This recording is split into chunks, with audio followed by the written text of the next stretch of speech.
In this video, I'm going to teach you how to change pen sensitivity Wacom. It's a very easy process, so make sure to follow along. If you have a tablet and a pen from Wacom, you will be able to easily control the sensitivity. You can change these settings after you install the proper drivers. So if needed, if this is your first time using the pen, go over to the official website, and in here you will be able to select support, drivers, and then look for the particular stylus or pen computers, pen displays, pen tablets that you are using. Just choose any of the products from here and you will be able to acquire the necessary drivers.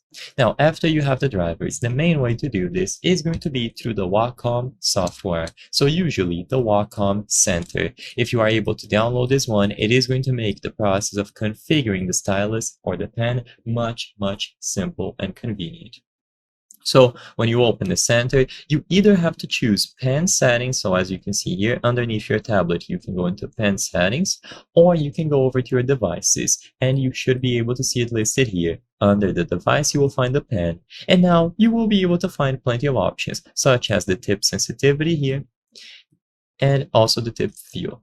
So it is going to depend on which version of the software that you have and which model you are using. Most of them will have support for this feature, so all that you have to do is download the latest version of the Wacom Center software and you will be able to get this done. If you have an older version, you can also find it here under the pen category. This will change it for every single application, so as you can see, this will apply for any application that you use. You can add individual applications, so for example, if you want to have a custom sensitivity for Photoshop and a different one for Krita and so on, you will be able to customize everything here.